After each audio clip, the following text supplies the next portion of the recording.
senhor governador, senhores secretários, senhores parlamentares, meus concidadãos.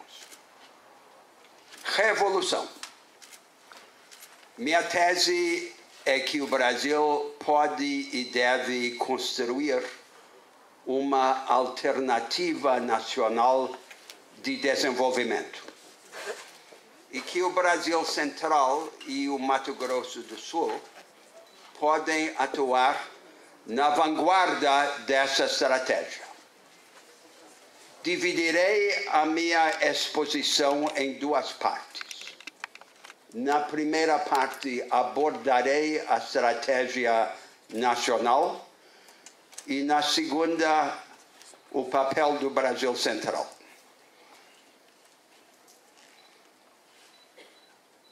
Estamos vindo de um período histórico em que a estratégia de desenvolvimento do país tinha duas bases. Uma base foi a massificação do consumo e o aumento da renda popular. A outra base foi a produção e exportação de commodities, de produtos primários pouco transformados. Esta estratégia permitiu resgatar milhões de brasileiros da pobreza extrema e manter a grande maioria da força de trabalho empregada. Ela dependia de circunstâncias especiais, de muito dinheiro fácil no mundo, de uma aceleração febril na China e de um boom, uma alta no preço dos commodities. Quando essas circunstâncias viraram, a estratégia se inviabilizou. Ao se inviabilizar, revelou um defeito que ela tinha desde o início, que era conviver com um nível muito baixo de produtividade na economia brasileira. Produtividade não é uma categoria apenas econômica. Produtividade baixa na economia brasileira significa, na prática, condenar a maioria dos nossos concidadãos a viver vidas pequenas. Por algum tempo, o governo, legítima e compreensivelmente, tentou dar sobrevida a este modelo, para atenuar o impacto da crise sobre a situação da maioria trabalhadora. Fez isto recorrendo a políticas contracíclicas, chamadas keynesianas. Mas essas políticas também se exauriram, acabaram por perder a sua eficácia. E chegamos ao momento atual de queda econômica e restrição fiscal. O que é o ajuste fiscal? Como deve ser entendido? É uma travessia entre a estratégia antiga e a estratégia nova que temos que construir. Há duas narrativas do ajuste fiscal. Uma narrativa é a doutrina da confiança financeira. De acordo com esse ponto de vista, o ajuste é necessário para ganhar confiança financeira. A confiança financeira traz investimento e o investimento produz crescimento. Nunca funcionou em qualquer lugar no mundo. Haja vista a Europa hoje, entregue à austeridade fiscal e à estagnação econômica. Mas há uma outra narrativa do ajuste. De acordo com este outro ponto de vista, o sentido do ajuste fiscal não é ganhar confiança financeira, é o oposto. É fazer com que o governo e o país não dependam da confiança financeira. e tenham margem para construir uma estratégia rebelde de desenvolvimento nacional. Qual é essa estratégia? Ela consiste em basear o desenvolvimento na ampliação de capacitações educacionais e de oportunidades produtivas. Tem de ser, portanto, um produtivismo includente e capacitador, não o nacional consumismo que vivemos no período histórico recente. A sua tarefa é assegurar a primazia dos interesses da produção e do trabalho sobre os interesses do rentismo financeiro. Uma grande diferença entre democratizar a economia do lado da demanda e democratizá-la do lado da oferta é que, enquanto a democratização da demanda se pode fazer só com dinheiro, a democratização da oferta exige inovação institucional. Inclusive, inovação nas instituições que definem uma economia de mercado. Há duas grandes vertentes: a qualificação do ensino e a democratização das oportunidades produtivas, o produtivismo includente. Nós tivemos um grande avanço no período histórico recente no acesso à educação. E há muito ainda a fazer. Mas a qualidade da educação no Brasil continua a ser miserável. No terceiro ano do ensino médio, metade dos jovens no Brasil mal conseguem ler um texto rudimentar. E a outra metade mal consegue entendê-lo. Convidados a interpretar um texto, ou repetem o conteúdo do texto, ou entendem a interpretação como um convite para embarcar numa livre associação de ideias. Oscilam, portanto, entre a repetição e o devaneio. Que futuro podemos ter num país em que a população não consegue lidar com o pensamento escrito? A única coisa que conseguiremos fazer no futuro é exportar soja e minério de ferro. Portanto, é necessário organizar uma transformação radical do ensino.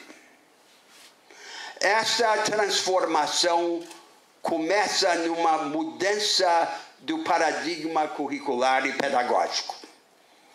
A nossa educação, tradicionalmente, é marcada por decoreba e enciclopedismo raso. É uma imitação de uma variante degenerada do ensino francês do século XIX. Como se o nosso objetivo fosse transformar jovens brasileiros do século XXI em estudantes franceses do século XIX. Temos que organizar um outro currículo e uma outra maneira de ensinar e de aprender. Uma maneira de ensinar e de aprender pautada pela aquisição de capacitações analíticas, a começar pelas competências centrais de interpretação de texto e raciocínio lógico, além das competências específicas a cada área do conhecimento. O que vale em matéria de conteúdo não é abrangência, é profundidade. As mesmas competências podem ser adquiridas no contexto de conteúdos alternativos, desde que haja aprofundamento. E cada matéria, cada disciplina, cada método deve ser sempre apresentado de pontos de vista contrastantes. Esta é a maneira de libertar a mente. E a educação no Brasil deve deixar de ser o que tem sido, que é a combinação do autoritarismo e do individualismo. O professor na frente pontificando e o aluno confinado à sua mesa, afundando no isolamento e no tédio. Temos de reorganizar a educação com base em práticas cooperativas. Equipes de alunos e de professores. A cooperação é a chave de acesso às formas superiores da ciência e da produção. O pressuposto para esta reorientação radical é desenhar a cooperação federativa em matéria de educação.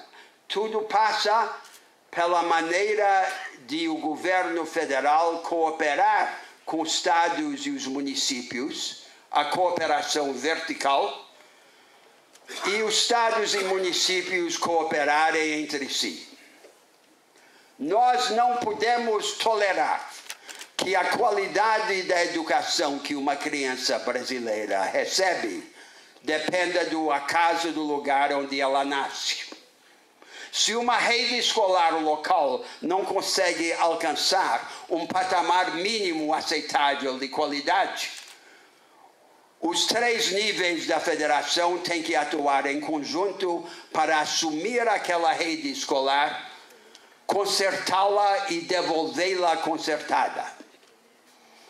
E, por outro lado, essa reorientação tem que ser executada por todo um conjunto de medidas destinadas a qualificar os nossos professores e diretores. E essas medidas podem ser aceleradas pelo aproveitamento de tecnologias contemporâneas, como a educação à distância, que traz a voz inspiradora de fora e sacode a mediocridade na sala de aula. A outra grande vertente desse projeto nacional, ao lado da qualificação do ensino básico, é o produtivismo includente. Um conjunto de iniciativas destinadas a democratizar as oportunidades econômicas e a dar meios e instrumentos e ocasiões para esse dinamismo produtivo que fervilha desequipado e frustrado no nosso país. Há vários capítulos. Em primeiro lugar, iniciativas destinadas a fomentar o empreendedorismo de vanguarda. Nós temos no Brasil uma cultura empreendedora vigorosa, mas a grande maioria das nossas empresas continua afundada num primitivismo produtivo. Mesmo as nossas maiores empresas, como operam no setor de aproveitamento de recursos naturais, têm um espectro de tecnologias e práticas avançadas relativamente estreito em comparação com o espectro disponível, por exemplo, na China. Em particular, nos faz falta uma figura que desempenha um papel crítico nas grandes economias do mundo. A empresa média de vanguarda. É ela que costuma acalentar as inovações mais radicais. Nós temos que organizar um desenho institucional que coordene o acesso ao crédito, às tecnologias e práticas avançadas e aos mercados mundiais. Acesso a crédito por si só não basta, a experiência nos ensinou. A segunda parte desse produtivismo includente tem a ver com a agricultura, com a agropecuária. A agropecuária pode ser também vanguarda, pode ser um setor exemplar. E ali nós temos 3 grandes objetivos entrelaçados. Um objetivo é superar o contraste meramente ideológico entre agricultura empresarial e agricultura familiar. Não há 2 agriculturas no mundo, só há uma agricultura. A agricultura familiar só tem futuro na medida em que ela ganhar atributos empresariais. O segundo objetivo é evitar o contraste entre cidade cheia e campo vazio, pela diversificação da produção agropecuária e a industrialização de seus produtos. O que queremos é uma vida rural variada e vibrante. E o terceiro objetivo é promover em todo o país, e não apenas no Sul, onde ela historicamente existe, uma classe média rural forte, com uma linha avançada de uma massa de produtores e trabalhadores agrícolas mais pobres que avançará atrás dela. Para isso, precisamos de toda uma série de inovações. Eu vou dar só um exemplo, entre outros. Na generalidade dos nossos mercados agrícolas, os vendedores dos insumos e os compradores dos produtos são cartéis, oligopólios ou oligopsônios. Os produtores estão fragmentados. Os vendedores e compradores é que ficam com a parte de leão dos ganhos da agricultura. É preciso mudar esse quadro, promovendo a associação entre os produtores e organizando, por meio do poder público, a comercialização de seus produtos. A terceira parte desse produtivismo includente tem a ver com a relação entre o capital e o trabalho. No nosso país, nas últimas 2 décadas, a informalidade diminuiu, mas a precarização na economia formal aumentou.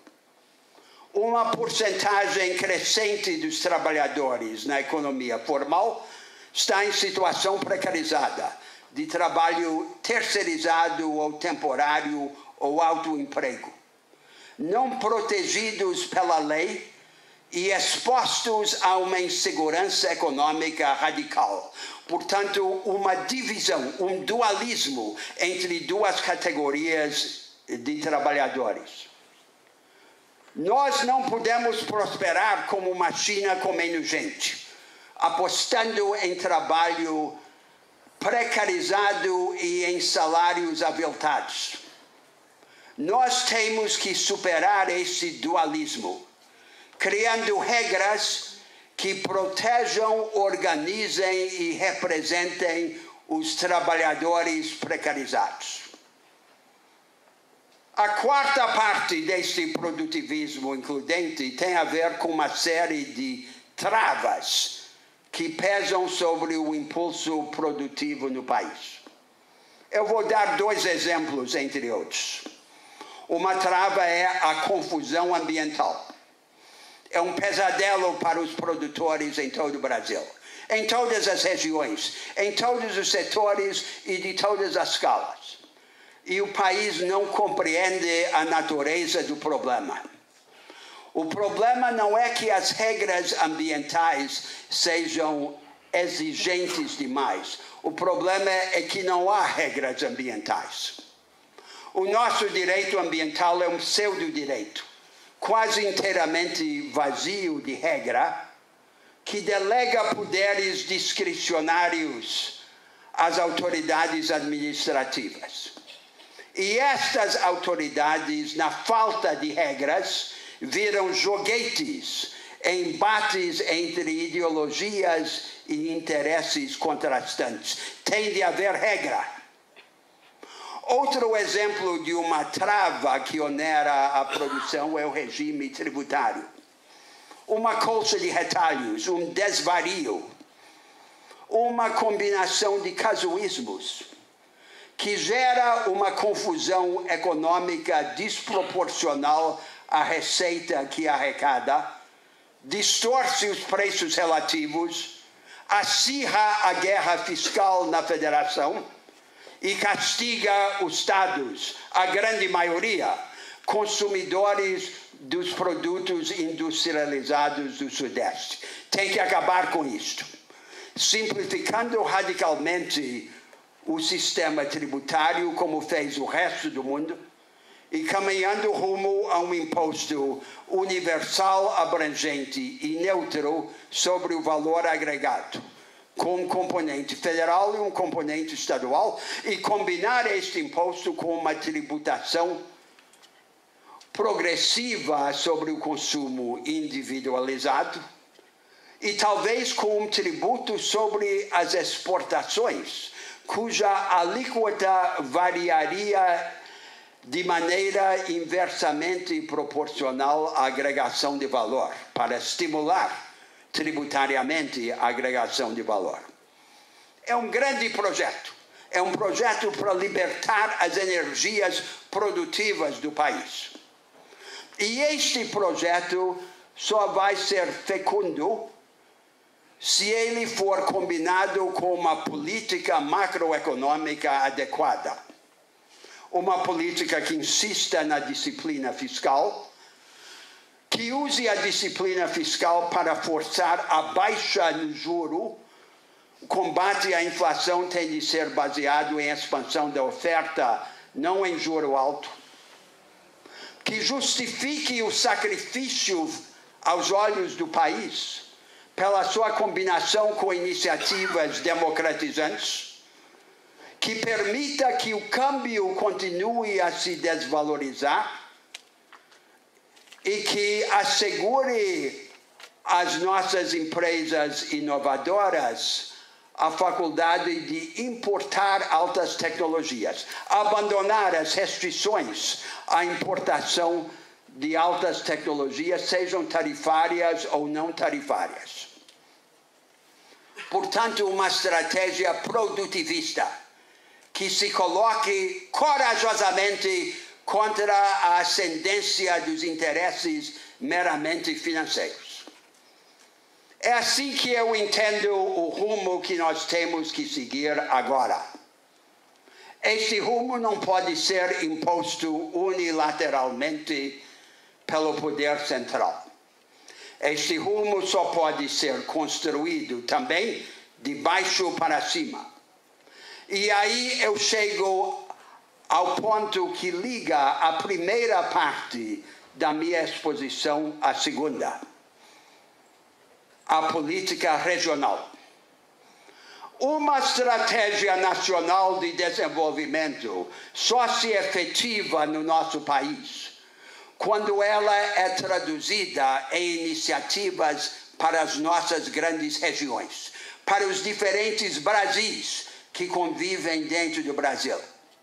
É ali que a estratégia nacional toca o chão da realidade. Por isso eu estou andando o país. Estou abordando cada um dos estados e, em particular, estou abordando a Amazônia, o Nordeste e agora o Centro-Oeste, que chamamos de Brasil Central. É no Centro-Oeste, é no Brasil Central que o dinamismo brasileiro aparece na sua forma mais pura e concentrada. Até agora, os estados do Centro-Oeste do Brasil Central nunca trabalharam juntos. Na última sexta-feira, 3 de julho, ocorreu um evento que marcou uma época na história do Brasil. Pela primeira vez, os governadores do Brasil Central se reuniram em Goiânia e decidiram organizar-se a serviço de uma estratégia regional de desenvolvimento que sinalizasse um caminho para o país. E não só decidiram organizar-se, mas decidiram também organizar um instrumento deles, uma instituição sob o controle exclusivo deles, não do governo federal, a ser chamada também de Brasil Central, para formular e implementar políticas comuns de desenvolvimento. Nunca houve isto antes no país. É uma nova ideia da política regional. A ideia tradicional é que a política regional é uma política de compensações para o atraso relativo. A nova ideia é que a vocação da política regional é acalentar vanguardas e vanguardismos alternativos no Brasil. É construir no Brasil uma dialética de vanguardas e de vanguardismos. É isso que se iniciou lá. Eu entendo que há três grandes vocações produtivas do Brasil Central que servem como pontos de partida para essa construção. A primeira vocação é a agropecuária, e a tarefa é a qualificação da agropecuária. Um grande projeto regional de recuperação de pastagens degradadas, que são a maior parte do território, não só no Centro-Oeste, mas em todo o Brasil, para converter essas pastagens recuperadas no palco físico de um novo paradigma agropecuário. Uma combinação de pecuária intensificada com diversificação de lavouras perenes de alto valor agregado, associadas também a cultivo de peixe e a manejo florestal sustentável. É um novo caminho para o país. E é claro que este caminho só vai prosperar junto com inovações institucionais, como a organização da assistência técnica, sobretudo ao pequeno e médio produtor, e a reorganização dos mercados agrícolas para defender o produtor contra o cartel do lado da venda e da compra. A segunda vertente é a industrialização. É claro que começa na industrialização convencional dos produtos agropecuários, mas avança para uma nova industrialização densa em conhecimento, em ciência e em tecnologia. A ponte entre essas duas etapas, o elo intermediário, é uma industrialização focada na bioagricultura, na bioenergia, na bioquímica. E uma grande parceira na execução desta tarefa pode ser a Embrapa, que hoje busca parceiros entre os estados do Brasil Central. O que eu estou propondo é que o Brasil Central pule uma etapa, que ela salte da industrialização tradicional para a industrialização do futuro, sem reproduzir o modelo industrial paulista do século passado.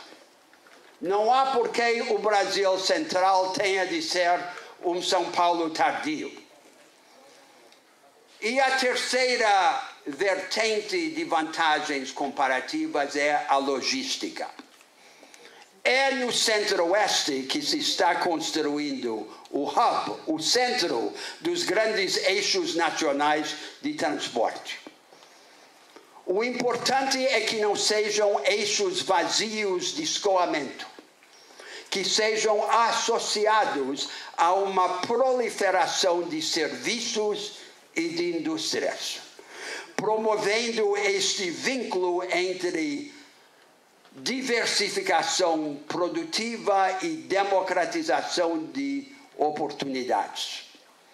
Ligado ao fomento de uma rede de cidades médias no Centro-Oeste, que por sua vez dependem da provisão de serviços públicos de alta qualidade, de educação, de saúde e de segurança. Este é o projeto. E é um projeto não apenas para o Brasil Central, mas para o Brasil. Este projeto depende de duas ordens de requisitos. Requisitos internos, aqueles que o Brasil Central pode providenciar por ação própria, e requisitos externos, que dependem para serem preenchidos de uma mudança no regime nacional. Os dois requisitos internos mais importantes são o empreendedorismo de vanguarda e a formação de recursos humanos. Por empreendedorismo de vanguarda, uma das primeiras tarefas da entidade Brasil Central será desenhar um conjunto de políticas destinadas a fomentar esse vanguardismo empreendedor, sobretudo a empresa média de vanguarda, combinando o acesso a crédito, a tecnologia, a práticas avançadas e a mercados. Formação de recursos humanos. Nós estamos no início de uma grande luta para transformar a educação no Brasil. O projeto tem muitos inimigos, entre interesses poderosos e preconceitos arraigados. Muito difícil que ele seja executado de uma só vez, na sua variante mais ambiciosa. O que eu proponho é que o Brasil Central abrace esse projeto e vá na frente. Esse é o sentido do regime federativo, organizar o experimentalismo dentro do país. E há dois caminhos que podem ser trilhados em paralelo. O primeiro caminho é uma nova escola média, analítica e capacitadora, uma escola média de ensino geral. E o outro caminho é um novo modelo de ensino profissionalizante, talvez em parceria com o Senai, que em vez de simplesmente priorizar os ofícios rígidos e as profissões tradicionais, foque as capacitações práticas genéricas e flexíveis exigidas pelas tecnologias contemporâneas, como são as máquinas numericamente controladas. Um vanguardismo educacional no Centro-Oeste. E depois há requisitos externos, aqueles que dependem de uma ação na federação. E eu novamente menciono aqueles dois a que eu aludi antes, a confusão ambiental e o regime tributário.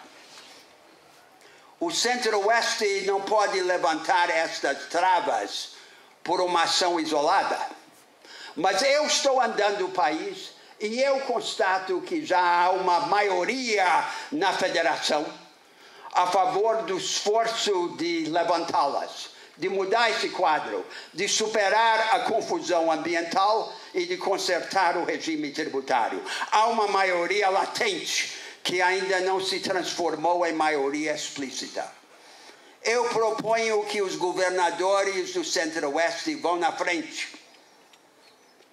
e organizem uma articulação política dentro da federação para criar base política para essas reformas. Esse é o sentido da política. Para que é que precisamos de política, se não for para tornar o necessário possível? Acabo de esboçar, portanto, um projeto para o Brasil Central que exemplifica nas realidades do Centro-Oeste a nova estratégia nacional que advoguei. E permite ao Brasil Central desempenhar o papel de vanguarda. Dirão, é um voluntarismo fantasioso. Não há base social para isso. Digo o contrário. A base social já existe. O que ainda não existe é sua tradução em proposta programática e em ação política. O fenômeno social mais importante ocorrido no nosso país no último período é o surgimento, ao lado da classe média tradicional, de uma pequena burguesia empreendedora, mestiça, morena, de milhões de brasileiros que lutam para abrir e manter pequenos empreendimentos, que estudam à noite e que inauguram no país uma cultura de autoajuda e de iniciativa. Atrás desta pequena burguesia vem uma multidão muito maior de trabalhadores ainda pobres que já se converteram a essa nova consciência. Vargas organizou uma revolução no século passado, associando o Estado aos setores organizados da economia, sobretudo na indústria. Hoje, a Revolução Brasileira é o Estado usar seus poderes e recursos para permitir à maioria seguir o caminho da nova vanguarda de emergência. E é para isto que precisamos esta nova estratégia de desenvolvimento. E onde está esta pequena burguesia morena, mestiça, essa nova cultura de autoajuda e iniciativa sediada, se não aqui, no Brasil Central? Aqui é a capital dela. Aqui é que essa revolução aparece na sua forma mais explícita. O Brasil não quer o Mato Grosso ou um Brasil Central conformado, paciente, resignado. O Brasil quer impaciência do Mato Grosso do Sul. O Brasil quer do Mato Grosso do Sul rebeldia. Ao se rebelar contra o modelo de desenvolvimento que nega braços, asas e olhos ao dinamismo brasileiro, o Mato Grosso do Sul falará pelo Brasil.